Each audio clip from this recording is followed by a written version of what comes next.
Magandang umaga po sa inyong lahat. Kumusta po kayo? Mabuti rin po. Salamat. Na-miss ko po kayo last Sunday. Anyway, next week, Holy Week. 2 weeks na, Holy Week na po. And I will be home at least for the Holy Week. Alam po ninyo, just 2 days ago, I had this experience. Gabi mo, bago maghapunan, parang nahihilo ako. Parang flashes of dizziness. Parang ilang beses yun, a few minutes interval. Parang mawawala ng konting consciousness. Saan naman yung nangyayari sa akin? Alam niyo lang po, diabetic ako. So what I did, I checked my sugar. True enough, 300 manigit ang sugar. And I thought I had it under control, I exercise, that I put 300. And it was probably the past few days, 300. So ginawa ko, yung insulin ko, and then nag-inject. Then after injecting, sabi ko, pahinga ko, relax, para mag-normal ang sugar. So after a few minutes, nakahiga ako, naramdaman ko naman po na nanlalamig ako, nanginginig ako, nanlalambot ako, parang gusto ko matulog. Nag-hypo na naman ako. So dapat ako, tayo ako agad, naglalakdaw ko, naglalambot ko. Hanggang normal. And akala ko po, mamamatay na ako. And what I did, I texted our secretary, sabi ko, dahil yung kabaho ko ganito, pag namatay ako, yung mga gamit ko dito, ganyan.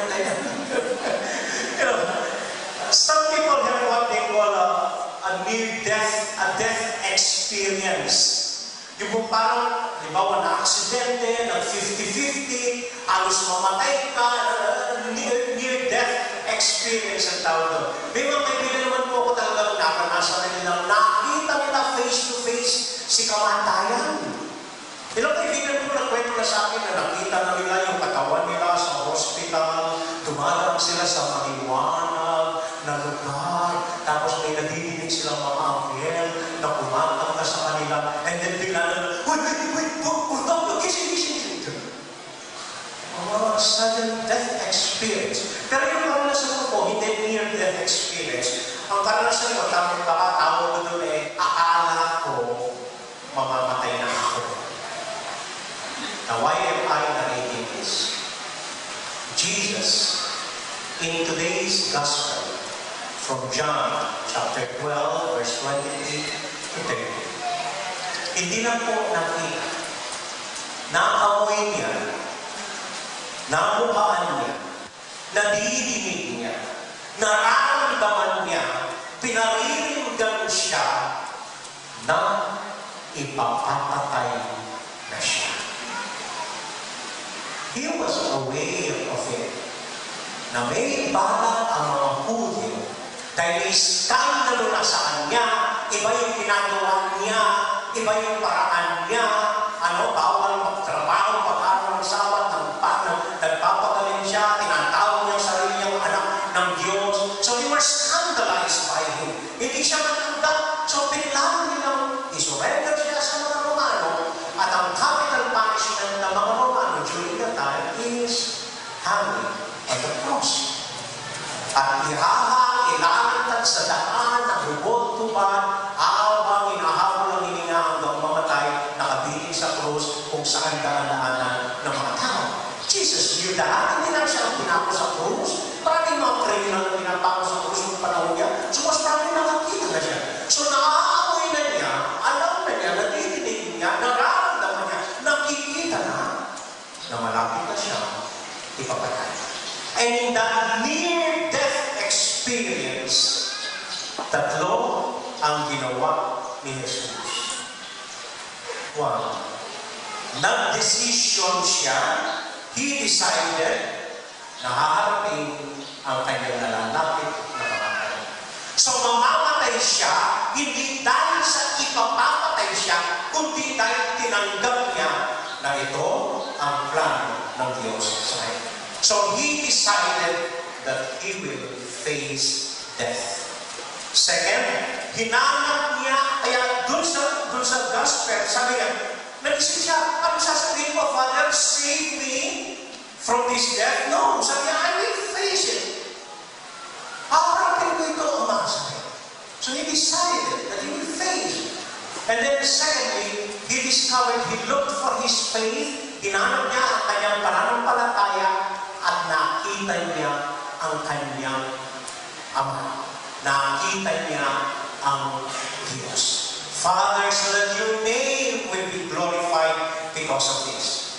And then lastly, nakakita siya ng kahulugan sa mangyayaring kamatayan sa kanya.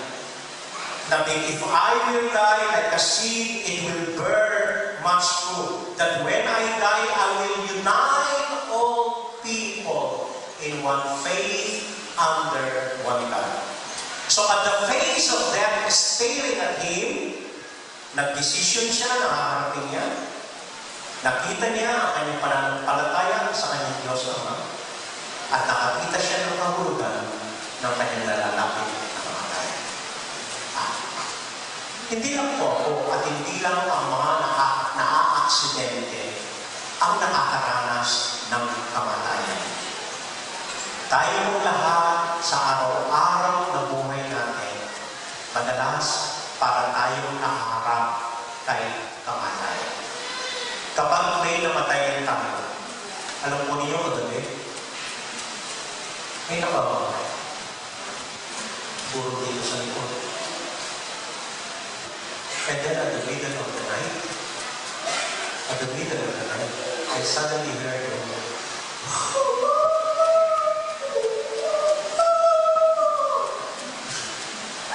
I heard a woman cry over me. Sabi ko, yung namatay ay hindi yung nasa trabaho. Yung namatay ay yung sumisigaw. Her beloved na nakabulong ko. Tayo mo lahat nakakaranas ng ganitong kamatayan. Kapag namatay yung mahal natin sa buhay, parang namatay. Kapag iniwan ka ng asawa mo, ay ako, parang namatay. Kapag sinabi ng doktor may cancer ka, kahit 1 year pa yung binigay na tanin sa'yo, ngayon pa lang, parang kang namatay. Kapag yung minamahal mo, hindi ka minamahal, parang kang namatay. Tapos nalaman mo, may mahal siyang iba, ay naku, mabuti pang sinaksak na ang puso mo kaysa nabubuhay. Kapag iniwan ka ng mga anak mo, parang kang namatay. Kapag wala kang trabaho, parang kang namatay. Kapag hindi ka nakausap ng kaibigan mo, kapag nawalan ka ng pag-asa, kapag may malaking kang problema sa buhay, kapag meron kang maraming dinadala sa buhay mo, kapag hindi maganda yung mga relasyon mo sa iyong pamilya, sa iyong mga kapwa-tao, kapag walang pag-asa sa buhay mo, para kang hinaharap mo ang kamatayan. And in these death experiences in our everyday life, ano ang pwedeng gawin? And this is what the good news this Sunday is all about. As we hear the commemoration of the life, death, and resurrection of our Lord is coming. Ano ang pwedeng gawin kapag nakaharap mo ang kamatayan?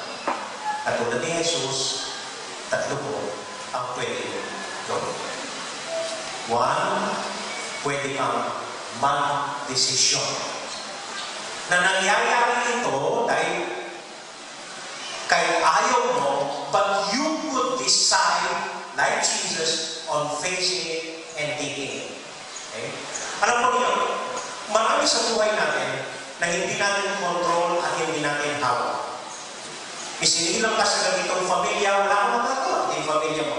Na ganyan ang tatay mo, wala kang magagawa. Isa yung tatay mo, isa kanya magaling. Okay? Na isinilang ka na ganito ang mukha mo, magandang lalaki, ang mukha ni Amora, ay wala kang magagawa. Yun ang itsura mo. Maraming sitwasyon po sa buhay natin na wala tayong control. But kahit wala kang control, you could still decide na ito ang harapin mo at ito ang tanggapin mo. Halimbawa po, konkretong halimbawa. Kasama po sa bukasyon namin mga pare, mga mother, sito po tayo dito, ang hindi pag-aasawa. At yung hindi pag-aasawa ay nasa batas po ng simbahan, nasa sinumpaan namin kung kami ma-ordain bilang pare. So sa ayaw namin o sa gusto bilang pare, hindi ako mag-aasawa. Pero, sasabihin mo ito ng tama, pero bilang pare, hindi ako nag-aasawa. Hindi tayo lamang kasama ito sa sinumpaan ko. Hindi tayo kasama ito sa batas ng simbahan, hindi ako nag-aasawa dahil desisyon ko ang hindi pag-asawa. Paano yan? Okay? Yung in this situation, naghihirap ka sa pamilya mo, naghihirap ka sa asawa mo, and you, hindi dahil sa wala kang magawa dahil asawa mo, but you would still decide, eto yung asawa ko, eto yung pinamakuan ko habang buhay, I will stand by this and see this relationship through. I am deciding for this relationship. Paano yan? And hindi rin yan. Kahit meron nasa isang sitwasyon tayo na wala tayong magagawa, we can still decide to face it and what to do with it and decide I could do something about it. Nasa hirap na sitwasyon ka, wala ka magagawa, you could still decide how to face it and how to take it. Binigay po sa atin ng Diyos yun. Kahit ang Diyos, hindi niya pinakiraman yun. Na malaya tayo mag-desisyon para sa sarili natin, para sa buhay natin. Amen? Pumpon niya? Second.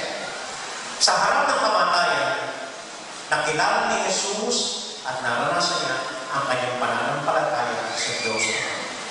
Na ito ang kagustuhan ng Ama at hindi siya pababayaan at hindi siya iiwan ng kanyang Ama. Nakilala niya at naranasan niya ang Diyos nung siya'y nasa harapan ng kamatayan. Kapag tayo nasa, hindi lang sa tingin ng kamatayan, kapag nakakaranas po tayo ng ordinaryong kamatayan sa buhay natin, mga hindi magandang pangyayari sa buhay. Okay? Aminin po natin, life is hard. Mahirap po ang buhay, mahirap ang sitwasyon, mahirap ang mga tao. Kung minsan ayaw po natin maranasan ng kamatayan, nais natin na sana mamatay na sila. Ganun. But even in those near-death experiences, pwede po natin makita at makilala ang ating pananampalataya. Nag-ibig ko sa iyo. Kamakailan lang po, si Archbishop Taguig ng Manila ay nagsasalita po sa lahat ng mga kasamahan niya sa Archdiocese ng Manila. At ang pinag-uusapan nila ay ang pananampalataya at ang mga pastoral, mga bagay sa simbahan na ginagawa nila. At ito po ang isang napansin ni Bishop Taguig. Na marami sa mga liturgia natin ngayon, and particularly in the example of weddings, ang mga kasal, sabi niya, sa simbahan natin ngayon, ay nagiging social events na lamang. Wala nang aspeto ng pananampalataya. Na parang nagpapakasal ka para ikaw ay may video, o na may kasal para may magawa ang mga wedding coordinators, o may kasal para mag-ipon-ipon at kumain ng mga panginig na sa bawa ang pamilya, o may kasal para magkaroon ka ng ninong na mga influensya at mga mayayaman, mga politiko, o nagpapakasal ka na parang may social gathering, parang may social event, nakakalimutan na yung bahagi ng pananampalataya. Kaya ang dami-dami pinapasok sa kasal, mga pausok-usok, mga butterfly, sabi na hindi naman bahagi ng pananampalataya. Sabi niya Archbishop natin, kundi mga kaek-ekan. Puro kaek-ekan na lang.